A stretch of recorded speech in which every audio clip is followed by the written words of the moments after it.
Assalamualaikum warahmatullahi wabarakatuh. Semoga Allah senantiasa merahmati kita semuanya. Masih bersama dengan saya, Nyi Kliwon di 5 Menit Merinding. Langsung saja, ini dia ceritanya.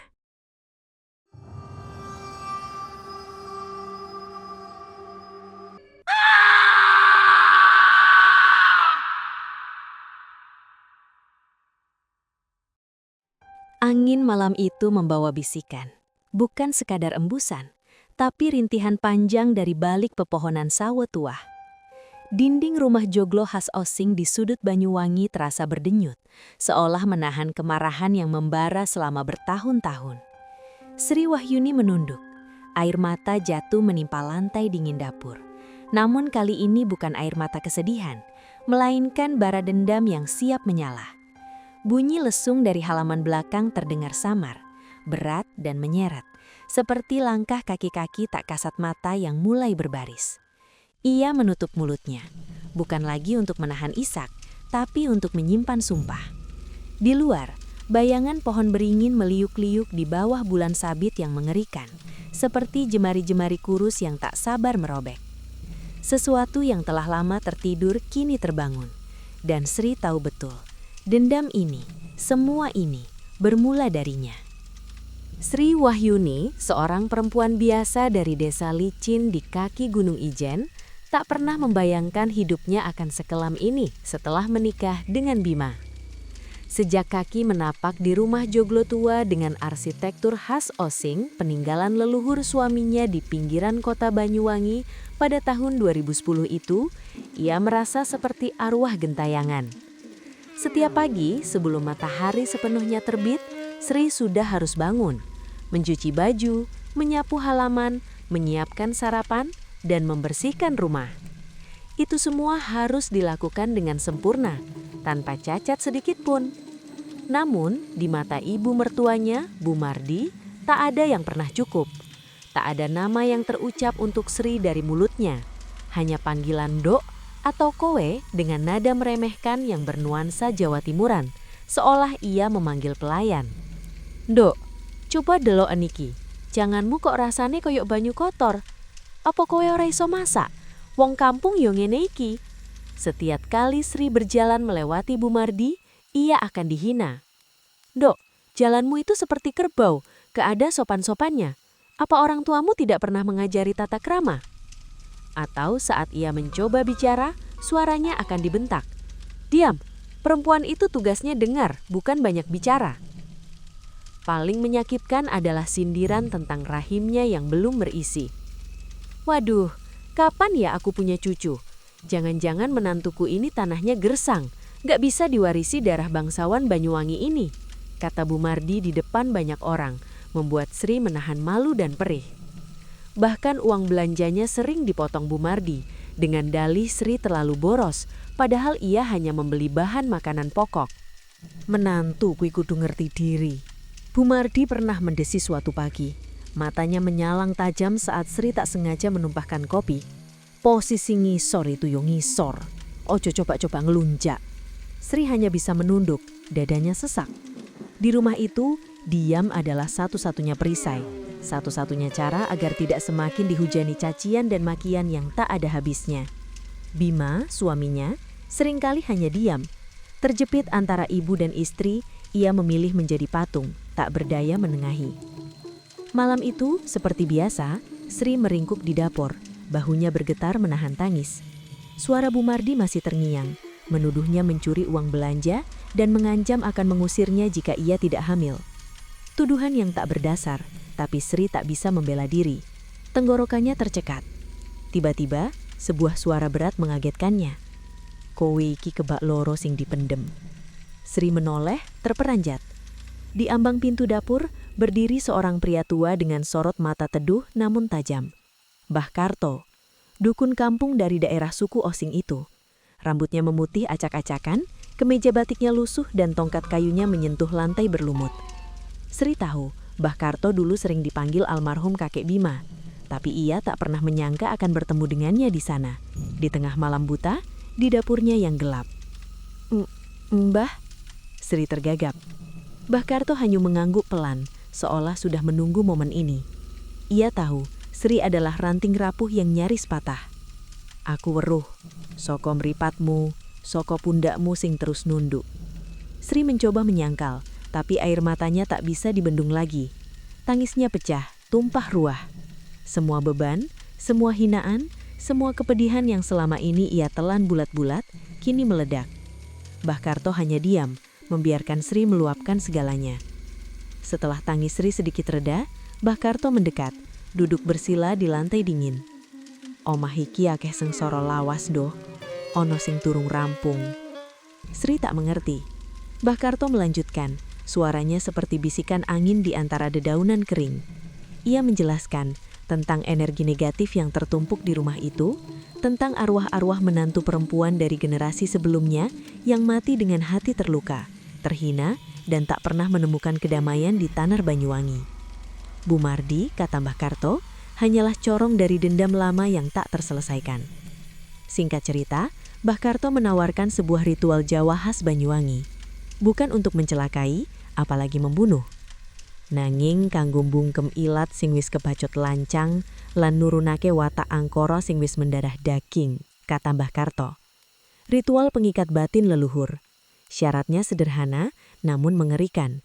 Dilakukan tepat malam Jumat Kliwon, tanpa ada saksi hidup lain selain Sri dan Mbah Karto, tanpa doa yang dilafalkan dengan suara keras, dan yang paling penting, Sri tidak boleh membalas kata-kata, sekeras apapun hinaan yang datang kepadanya setelah ritual itu. Jika ia membalas, ikatan itu akan pecah dan balasannya akan jauh lebih buruk. Sri menatap Mbah Karto. Ada secerah harapan di matanya yang sembab, bercampur ketakutan yang mendalam. Ia ingin bebas dari belenggu ini. Ia ingin hidup tenang. Malam Jumat Kliwon tiba. Hujan gerimis sejak sore, membuat suasana di Banyuwangi semakin dingin dan mencekam. Bima sedang tidur pulas, entah karena lelah atau pengaruh jamu tidur yang sengaja Sri berikan.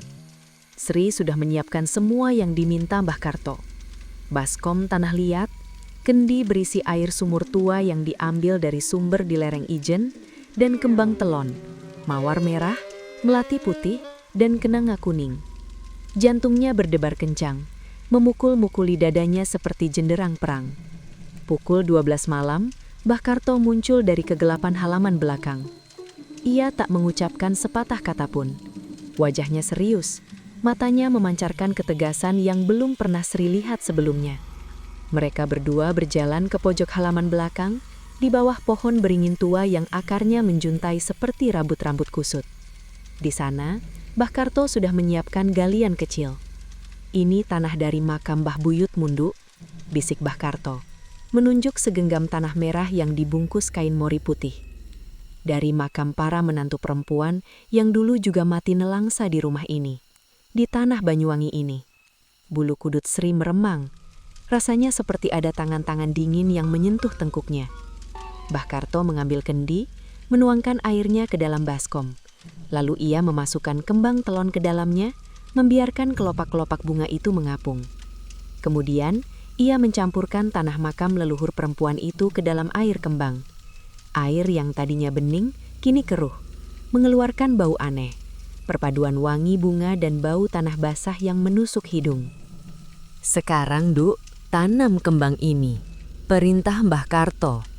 Tepat di bawah ambang pintu kamar mertuamu. Itu tempat energi keluar masuk rumah. Dengan tangan gemetar, Sri mengambil kembang telon dari baskom, menancapkannya ke dalam tanah yang sudah disiapkan di bawah ambang pintu kamar Bu Mardi. Dinginnya tanah itu terasa menusuk sampai ke tulang. Ia menggali lubang kecil, menanam kembang-kembang itu satu persatu, sambil merasakan beban yang sangat besar di pundaknya. Setelah kembang telon tertanam rapi, Mbah Karto mengambil sisa air di baskom. Basuh wajahmu dengan ini, Nduk. Sri menurut. Air kembang telon bercampur tanah makam itu terasa dingin dan kental di wajahnya. Ada sensasi geli, seperti ribuan semut merayap di kulit. Sementara Sri membasuh wajahnya, Mbah Karta mulai melafalkan doa Jawa kuno khas Banyuwangi. Bukan doa yang biasa Sri dengar, tapi susunannya terbalik, terdengar seperti rajah kuno yang menyeramkan. Suara Mbah Karto rendah, bergetar, dan mengisi keheningan malam dengan nuansa mistis yang pekat. "Elingo, Nduk," Mbah Karto berbisik setelah ritual selesai. Suaranya nyaris tak terdengar. Yen kowe bales nganggo tembung, ikatan iki pecah, lan baline luwih ala, luwih abot. Sri hanya mengangguk, lidahnya keluh. Ia tak bisa berkata apa-apa. Tubuhnya lemas, jiwanya terguncang. Ia telah membuka pintu yang seharusnya tak pernah dibuka.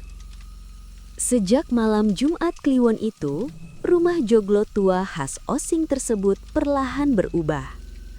Perubahan itu dimulai dari hal-hal kecil, nyaris tak terlihat, namun terasa begitu nyata. Bu Mardi, yang biasanya lantang dan cerewet, mulai sering terdiam. Bukan diam karena berpikir, tapi diam yang kosong, seperti pandangannya menerawang jauh ke sudut-sudut rumah. Suatu pagi, saat sarapan, Bu Mardi tiba-tiba hendak mencaci Sri karena masakannya kurang asin. Mulutnya sudah terbuka lebar, nafasnya sudah terenggah-enggah siap melontarkan makian. Tapi kemudian, ia terdiam. Wajahnya memucat, matanya membelalak. Ia seperti melihat sesuatu yang mengerikan. Lidahnya terasa berat, tak mampu mengeluarkan sepatah kata pun. Akhirnya, ia hanya menggebrak meja dengan kasar, lalu pergi meninggalkan meja makan tanpa sepatah kata pun. Sri melihat itu, dadanya berdebar, campuran lega dan ketakutan merayap. Ritual itu benar-benar bekerja.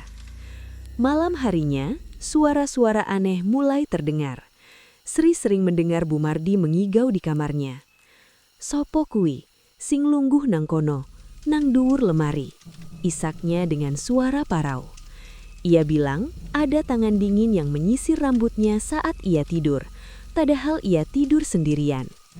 Bu Mardi bahkan pernah berteriak histeris tengah malam, menuduh ada bayangan perempuan berkebaya Osing yang berdiri di sudut kamarnya, menatapnya tanpa berkedip. Bima dan Sri sering bangun karena suara-suara itu. Bima mencoba menenangkan ibunya, tapi Bu Mardi hanya menatapnya dengan pandangan kosong, seolah Bima bukan anaknya. Ia seperti hidup di dunianya sendiri, dunia yang dipenuhi ketakutan dan halusinasi. Bayangan perempuan berkebaya itu bukan hanya muncul di kamar Bu Mardi. Suatu malam, saat Sri ke dapur untuk minum, ia melihatnya.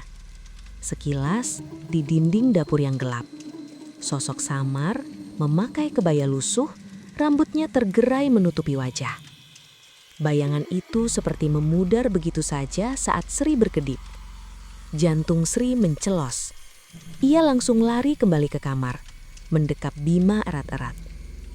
Puncak teror itu terjadi saat menjelang subuh. Tiba-tiba, suara lesung terdengar dari halaman belakang. Duk, duk, duk. Bukan suara yang lembut, melainkan benturan keras, seolah ditumbuk dengan kekuatan penuh.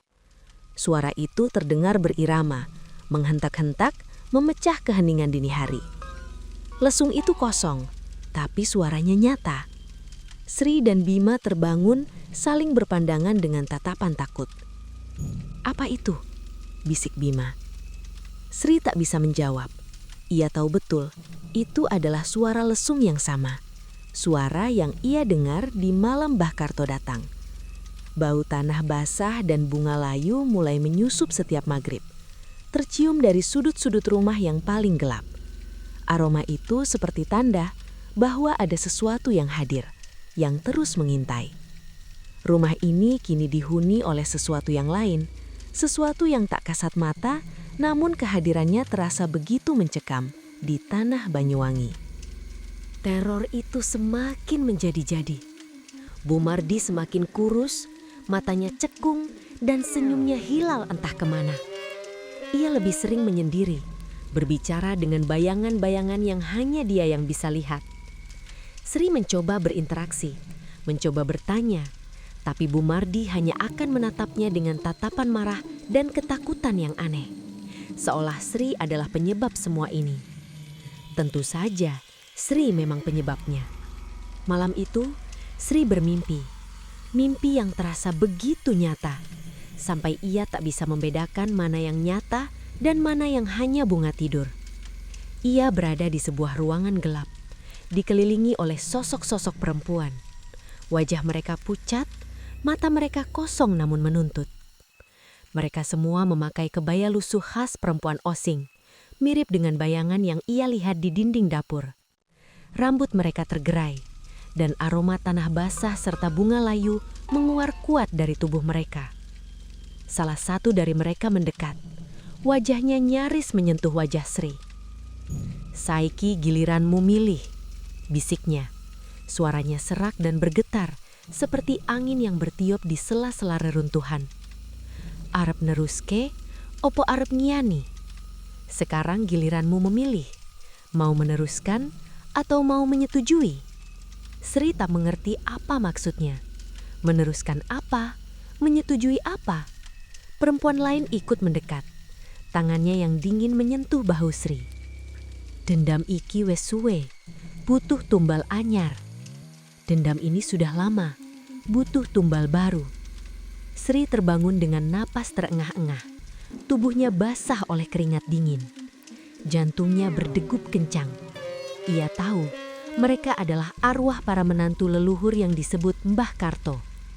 Mereka tidak hanya bangkit untuk menundukkan Bu Mardi, tapi juga untuk menuntut sesuatu. Sebuah pilihan. Keanehan tak hanya terjadi pada Bu Mardi. Bima, suaminya, mulai menunjukkan gejala aneh. Awalnya hanya sering pusing, lalu demam yang tak kunjung sembuh. Tubuhnya melemah tanpa sebab yang jelas. Dokter yang memeriksanya di Banyuwangi tidak menemukan penyakit apapun. Namun kondisi Bima terus memburuk. Ia jadi mudah marah, sering melamun, dan kerap berbicara sendiri, seolah ada suara lain yang mengajaknya bicara. Aku dudu wong kene," bisiknya suatu malam, matanya memerah. "Omah iki, omah dudu panggonku. Aku bukan orang sini. Rumah ini bukan tempatku." Sri menatap suaminya dengan pilu. Ia tahu Bima adalah korban tak langsung dari ritual yang ia lakukan. Rumah ini seperti menolak ditinggali oleh siapapun yang tidak sejalan dengan keinginan para arwah leluhur. Energi negatif itu kini merasuki ke dalam diri Bima. Puncaknya, suatu sore, sebuah foto keluarga lama yang terpajang di dinding ruang tamu tiba-tiba jatuh. Bingkainya pecah berkeping-keping. Itu adalah foto Bu Mardi muda, sedang tersenyum. Tapi saat Sri memungutnya, senyum di foto itu terlihat mengerikan, seperti seringa yang terpaksa. Mata Bu Mardi di foto itu seperti menatap langsung ke arah Sri, penuh kebencian. Sri sadar, ritual itu tidak hanya menundukkan mertua. Ia telah membangunkan dendam yang diwarisi turun-temurun, dendam yang jauh lebih tua dari dirinya, lebih tua dari Bu Mardi. Dendam yang kini menuntut tumbal di tanah Banyuwangi. Dan Sri adalah kunci dari semua ini. Kondisi Bima semakin parah. Ia sering kejang-kejang, tubuhnya kaku, dan mulutnya mengeluarkan busa. Sri membawanya ke beberapa dukun lain di sekitar Banyuwangi, namun tak ada yang bisa berbuat banyak. Mereka semua mengatakan hal yang sama. Ada ikatan goib yang kuat di rumah itu, ikatan yang telah dibangunkan. Suatu malam, saat Sri sedang menunggui Bima yang terbaring lemah, ia mendengar suara gemerisik dari bawah tempat tidur. Ia mengira itu tikus, tapi saat ia menjulurkan tangannya, ia merasakan sesuatu yang dingin dan licin. Ia menarik tangannya dan melihatnya, sehelai rambut panjang berwarna hitam kelam yang baru saja tumbuh dari sela-sela papan lantai. Rambut itu menggeliat pelan, seolah hidup. Keesokan harinya, saat Sri membersihkan rumah, ia melihat beberapa kembang telon yang ia tanam di bawah ambang pintu kamar Bu Mardi sudah layu. Warnanya menghitam, tapi akarnya menjalar panjang, masuk ke dalam celah-celah papan seolah mencari sesuatu. Bau busuk, seperti bangkai tikus, mulai tercium samar dari kamar Bu Mardi. Bu Mardi sendiri kini lebih mirip mayat hidup. Ia hanya duduk di kursi goyang. Matanya kosong, bibirnya komat kamit seperti merapal sesuatu. Kadang, ia akan tiba-tiba menunjuk ke arah Sri, lalu tertawa terbahak-bahak dengan suara serak. tawa yang tidak ada kebahagiaan sama sekali di dalamnya. "Kabeh podo wae. Semua sama saja," bisiknya suatu ketika, menatap Sri dengan tatapan aneh. Sri tahu ikatan batin yang diinginkan Mbah Karto sudah tidak lagi mengikat lidah Bumardi. Ikatan itu kini mengikat mereka semua. Ikatan yang lebih kuat, lebih gelap, dan lebih mengancam. Dendam para menantu leluhur di Banyuwangi itu kini telah merasuki Bumardi, menjadikannya corong bagi suara-suara lama yang tak terdengar. Ia mencoba menghubungi Mbah Karto, namun tak ada yang tahu di mana dukun tua itu. Tetangga bilang Mbah Karto sudah lama menghilang dari kampung suku Osing, seolah ia hanya muncul saat diperlukan, lalu pergi begitu saja setelah tugasnya selesai. Sri merasa sendirian, terperangkap di antara arwah-arwah yang marah dan mertua yang kini menjadi boneka. Di tanah Jawa, terutama di Banyuwangi yang kental mistisnya, orang tua adalah hukum. Tapi ketika hukum itu melukai, diam seorang menantu bisa berubah menjadi panggilan bagi arwah lama. Dan kini, Sri merasakan betul konsekuensinya. Pintu leluhur telah terbuka, dan tak ada yang bisa menutupnya kembali. Rumah ini bukan lagi miliknya, bukan lagi milik Bima, atau bahkan milik Bumardi. Rumah ini kini milik mereka. Malam semakin larut. Bima terbaring tak berdaya. Napasnya tersenggal-senggal. Bumardi terus mengigau di kamarnya. Suaranya melengking tinggi, disusul tawa serak yang menusuk telinga. Sri duduk di tepi ranjang, memegang tangan Bima yang dingin. Ia tahu, waktu mereka tidak banyak. Tiba-tiba, suara Mbah Karto terngiang di kepalanya. "Saiki giliranmu milih. Arep neruske, opo arep ngiyani? Sekarang giliranmu memilih. Mau meneruskan, atau mau menyetujui?" Sri akhirnya mengerti. Para arwah itu ingin dia memilih. Meneruskan lingkaran dendam ini dengan membiarkan Bumardi dan Bima terus menderita, atau ngiyani, menyetujui, untuk menjadi salah satu dari mereka. Menjadi bagian dari dendam yang abadi di rumah tua Banyuwangi ini. Ia menatap wajah Bima yang pucat. Ia tak bisa membiarkan suaminya mati sia-sia. Ia juga tak bisa terus hidup dalam teror ini. Tapi ia juga tak ingin menjadi seperti mereka. Arwah-arwah yang terperangkap dalam dendam abadi. Ia bangkit, berjalan gontai ke dapur. Bau tanah basah dan bunga layu semakin kuat. Di dinding dapur, bayangan perempuan berkebaya khas Osing itu kembali muncul. Kini lebih jelas. Mata bayangan itu menatap Sri tajam, seolah menunggu keputusannya.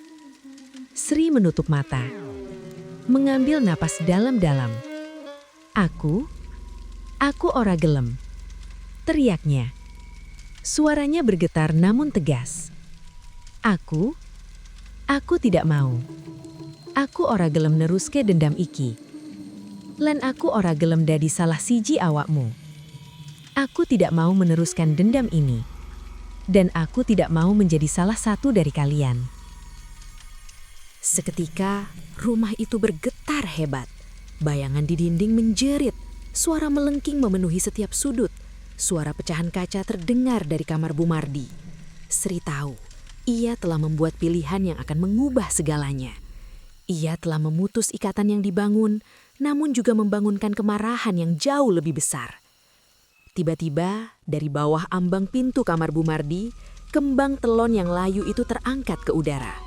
Akar-akarnya mencengkeram kuat. Lalu dengan cepat, kembang-kembang itu terbakar, mengeluarkan asap hitam pekat yang menyebar ke seluruh ruangan. Bau busuk yang menusuk hidung memenuhi udara. Sri berlari menuju kamar Bima. Ia harus membawanya keluar dari sini. Saat ia mencoba mengangkat Bima, pintu kamar Bumardi terbuka perlahan. Bumardi berdiri di ambang pintu, matanya merah menyala, bibirnya tersenyum lebar. Senyum yang sama persis dengan senyum di foto yang pecah itu. "Saiki koe wis milih," bisiknya. Suaranya bukan lagi suara Bumardi, melainkan kumpulan suara perempuan yang berbisik bersamaan. Lan pilihanmu bakal ngunci kowe ning kene, selawase. Sekarang kamu sudah memilih, dan pilihanmu akan mengunci kamu di sini, selamanya. Bayangan-bayangan berkebaya mulai muncul di belakang Bumardi. Semakin banyak, semakin nyata. Mata mereka menuntut, tangan mereka terulur. Sri menatap sekeliling. Rumah itu seperti hidup. Dindingnya berdenyut, lantai bergetar. Ia sadar, ia tidak bisa lari. Ia telah menjadi bagian dari rumah ini di Banyuwangi, terikat. Pagi menjelang, matahari mulai mengintip dari balik pepohonan. Namun rumah joglo tua khas Osing itu tetap diselimuti kegelapan yang pekat. Dari luar, hanya terdengar suara tangisan samar, bercampur tawa serak yang terus bergema. Bersama saya, Nyi Kliwon. Sampai jumpa di episode Mencekam selanjutnya. Jangan lupa subscribe, like, and share. Terima kasih. Wassalamualaikum warahmatullahi wabarakatuh.